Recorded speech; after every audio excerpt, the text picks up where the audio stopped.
بسم اللہ الرحمن الرحیم۔ ناظرین اکرام السلام علیکم۔ اللہ کے نام سے شروع کرتی ہوں جو بڑا مہربان نہایت رحم کرنے والا ہے۔ ایک عجیب و غریب کہانی۔ ایک شخص نے وصیت کی تھی کہ میں جیسے ہی مروں میرے جسم کے گرد برف کے بڑے بڑے بلاک رکھ دینا اور جتنا جلدی ہو سکے مجھے دفنا دینا۔ جب وہ میت کو غسل کے دوران ہاتھ لگاتے تو جہاں سے بھی ہاتھ لگتا وہاں کے جسم کی کھال ایسے ہٹ جاتی جیسے کوئی چادر ہو، اور اس کے جسم کے اندر کیڑے چلتے پھرتے نظر آتے۔ یہ دل دہلا دینے والا منظر غسل کے لیے موجود سبھی افراد کی سمجھ سے باہر تھا۔ یہ ایک قاتل کا آنکھوں دیکھا عبرتناک انجام ہے جو دنیا سے پردے سے پہلے شروع ہو گیا تھا۔ ایسا کیا گناہ کیا تھا اس بندے خدا نے کہ جس کا دردناک انجام دنیا میں ہی شروع ہو گیا تھا؟ بظاہر نیک دکھنے والے شخص کی آخر کیا خطا تھی کہ اسے اپنے انجام کا پہلے سے علم ہو گیا تھا، اور اس نے اپنے لیے وصیت کی تھی۔ دنیا کی تخلیق کا مقصد سزا اور جزا سے بھی وابستہ ہے۔ جو جیسے اعمال کرے گا ویسی سزا پائے گا۔ قتل کسی کی جان لینے کا نہایت تکلیف دہ عمل جس کی سزا خود اللہ تعالیٰ نے بھی مقرر کی ہے، یعنی خون کے بدلے خون۔ بہرحال اگر شیطان کے بہکاوے میں آ کر اس عمل کو کرنے والے کو اگر مقتول کے لواحقین معاف کر دیں تو یہ بھی سنت نبی صلی اللہ علیہ وآلہ وسلم ہے، کیونکہ حضور پاک صلی اللہ علیہ وآلہ وسلم نے اپنے چچا کے قاتلوں ہندا اور وحشی کو معاف کر دیا تھا۔ ذاتی دشمنیوں کے باعث کسی کی جان لینا فتنہ برپا کرنے میں ایک عظیم فتنہ ہے۔ قتل ہونے والے کے ساتھ ساتھ اس کے سبھی اہل و عیال کا بھی قتل ہو جاتا ہے۔ ان کا کوئی وارث نہیں رہتا، لیکن دشمنی چاہے کسی کی بھی ہو، جب پکڑ اللہ کی طرف سے ہوتی ہے تو کوئی نہیں بچ سکتا۔ آج کا یہ واقعہ حقیقت پر مبنی ہے۔ ایک معصوم سے چہرے کے پیچھے عجیب و غریب کہانی جس کے انجام نے سبھی کو ہلا کر رکھ دیا۔ ناظرین اکرام، دنیا میں ہونے والی پہلی موت کا باعث بھی قتل تھا۔ دنیا کا پہلا جرم قتل تھا، دنیا کی پہلی خطا قتل تھا، اور دنیا کی پہلی دشمنی بھی قتل تھی۔ جب شیطان کے بہکاوے میں آ کر قابیل نے حابیل کو قتل کر دیا تھا، کہتے ہیں کہ وہ روئے زمین پر ہونے والا پہلا قتل تھا، اور جب حضرت آدم علیہ السلام اور اماں حوا علیہ السلام کو پتہ چلا کہ ان کا لخت جگر قتل ہو گیا ہے تو وہ اپنے بیٹے کی یاد میں اس قدر روئے کہ آسمان پر فرشتے بھی ان کے دکھ میں رونے لگے۔ پراسرائیت کے اس سفر میں ایک اور دل سوز کہانی کے ساتھ آپ کی خدمت میں حاضر ہیں۔ ایک حقیقت پر مبنی دل دہلا دینے والی کہانی جس کا تعلق 100% حقیقت سے ہے۔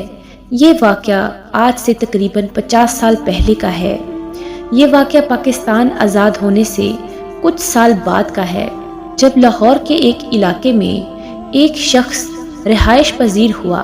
یہ ایک سادہ لو انسان تھا، ملنسار اور لاوارث۔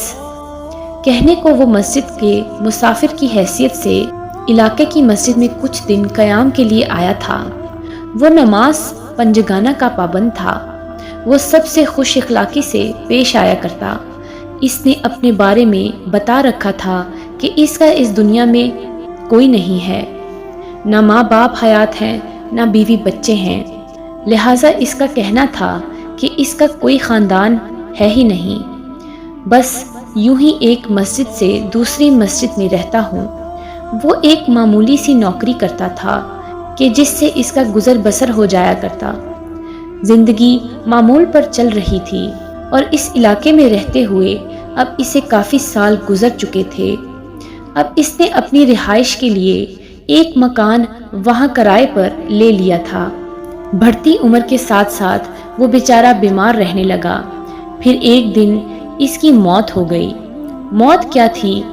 اہل علاقہ کا خوف کے مارے برا حال ہو گیا تھا۔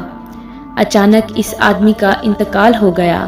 اس کے چند قریبی ساتھیوں نے اس کی تدفین کا بندوبست کر دیا تھا، لیکن اچانک امام مسجد تشریف لائے اور کہنے لگے مجھے اس شخص نے اپنی تدفین کے حوالے سے وصیت کر رکھی ہے، لہٰذا چند امور ہیں جو کرنا ہوں گے۔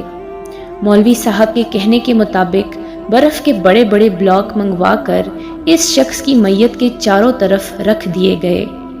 حالانکہ نہ تو اس کی موت ہوئے زیادہ وقت ہوا تھا اور نہ ہی موسم بہت گرم تھا، لہٰذا مولوی صاحب نے ہدایت کی کہ مرنے والے نے وصیت کی تھی کہ جتنا جلدی ہو سکے اس کی تدفین کر دی جائے۔ امام صاحب کی اچانک یوں آمد نے سب کو تشویش میں ڈال دیا تھا۔ امام صاحب کافی پریشان دکھائی دے رہے تھے، لہٰذا جلد سے جلد غسل دینے کے لیے ایک شخص کو بلوایا گیا۔ اب یہاں سے اصل معاملہ شروع ہوتا ہے، اور وہ وجہ سبھی کو سمجھ میں آ گئی کہ کیوں امام صاحب نے سب اتنا جلدی کروایا۔ جب غسل دینے والا مردے کے جسم کو غسل کے دوران ہاتھ لگاتا تو جہاں بھی ہاتھ لگاتا وہاں کے جسم کی کھال ایسے ہٹ جاتی جیسے کوئی چادر ہو، اور اس کے جسم کے اندر کیڑے چلتے دکھائی دینے لگ جاتے۔ یہ دل دہلا دینے والا منظر غسل کے لیے موجود سبھی افراد کی سمجھ سے باہر تھا، اور انہوں نے غسل کا عمل وہیں روک دیا اور امام مسجد کو بلوایا گیا۔ امام صاحب یہ سب دیکھ کر بے حد خوفزدہ تھے۔ بے اختیار ان کے منہ سے نکلا، اس نے مجھے اپنے بارے میں بالکل صحیح پیشن گوئی کی تھی۔ وہاں موجود سب لوگ ان کے منہ سے نکلے الفاظوں کا مجموعہ سمجھنے میں اس وقت تو قاصر تھے، لیکن جب بعد میں حقیقت کا علم ہوا تو بے اختیار توبہ اور استغفار کرنے لگے۔ اس وقت تو امام صاحب نے ہدایت کی کہ میت کو بنا ہاتھ لگائے اس پر یوں ہی پانی بہا کر اس کو کفنا دیا جائے اور جتنا جلدی ہو سکے اس کو دفن کر دیں۔ تدفین کے بعد امام صاحب نے اس معاملے کی اصل وجہ بیان کی۔ اس آدمی نے مرنے سے قبل مجھے اپنے بارے میں کچھ بتایا تھا، شاید وہ اپنے سرکردہ گناہ کے لیے سخت پشیمان تھا۔ اس نے مجھے بتایا کہ میں ایک قاتل ہوں، مجھ سے ایک آدمی کا قتل ہو گیا تھا۔ معاملہ ایسے ہو گیا کہ میں خود پر قابو نہ رکھ سکا۔ بے شک یہ شیطان کا سرئی وار تھا اور میں اس کے بہکاوے میں آ گیا، اور میں نے اللہ کے بندے کو قتل کر دیا تھا۔ قتل کی وجہ اس نے مجھے نہیں بتائی، لیکن اتنا بھی شاید اس نے مجھے اس لیے بتایا کہ اس کا آخری وقت بے حد قریب تھا۔ اس نے مجھے مزید بتایا کہ اس کے قتل کے بعد سے میں اپنے اہل خانہ کو چھوڑ کر ادھر ادھر بھٹک رہا ہوں۔ اس نے بتایا کہ اس کے بیوی اور بچے بھی ہیں۔ اس کو بے حد افسوس تھا کہ اگر میں اپنے جرم کے بعد یوں فرار نہ ہوتا تو شاید میرا آخرت میں انجام اتنا برا نہ ہوتا۔ اس آدمی کو اپنے انجام کی خبر پہلے سے ہو چکی تھی۔ میں نے اسے نصیحت کی کہ اس کو توبہ کر لینی چاہیے، لیکن شاید اب دیر ہو چکی تھی۔ بے شک شیطان انسان کا کھلم کھلا دشمن ہے۔ یہ ایک قاتل کا آنکھوں دیکھا عبرت ناک انجام ہے جو دنیا سے پردے سے پہلے شروع ہو گیا تھا۔ اللہ تعالیٰ اس آدمی کے حال پر رحم فرمائے۔ پتہ نہیں قبر میں اس کے ساتھ اللہ نے کیا معاملہ کیا ہوگا۔ سبھی سننے والوں سے درخواست ہے کہ اس آدمی کی مغفرت کے لیے دعا کریں، کیونکہ انسان خطا کا پتلا ہے اور اللہ پاک معاف کرنے والی ذات ہے۔ میرے محترم عزیز ناظرین، قتل تو انسان کر دیتا ہے، لیکن اس کے بعد اس کی زندگی اجیرن ہو جاتی ہے۔ اس کی بقیہ زندگی پشیمانی اور ڈر میں گزرتی ہے۔ قتل تو ایک انسان کرتا ہے، لیکن بھگتنا اس کے سارے خاندان کو ہوتا ہے۔ وہ اپنے گھر سے در بدر، اپنے بیوی بچوں سے در بدر، ہمیشہ اپنے دل میں خوف لیے، کبھی اللہ کا تو کبھی مقتول کے لواحقین کا۔ ایک طرف اسے اللہ کا ڈر رہتا ہے کہ میں نے جو قتل کیا اللہ پاک اس کی مجھے کیا سزا دے گا، دوسرا جتنا وہ زندہ رہتا ہے ہمیشہ مقتول کے لواحقین کی طرف سے اس کو ڈر رہتا ہے کہ کبھی بھی کسی وقت مجھے مار دیں گے۔ محترم ناظرین، دنیا میں جرم کا آغاز قتل سے ہوا تھا، اور قتل بدترین جرموں میں سے ایک جرم ہے جو اللہ پاک کو شدید ناپسند ہے۔ کہتے ہیں کہ ایک انسان کی جان بچانا ساری انسانیت کی جان بچانے کے مترادف ہے، اور ایک انسان کو قتل کرنا گویا ساری انسانوں کو مارنے کے مترادف ہے۔ اگر آپ کو یہ ویڈیو پسند آئی ہو تو اس ویڈیو کو لائک اور چینل کو سبسکرائب ضرور کریں۔ شکریہ۔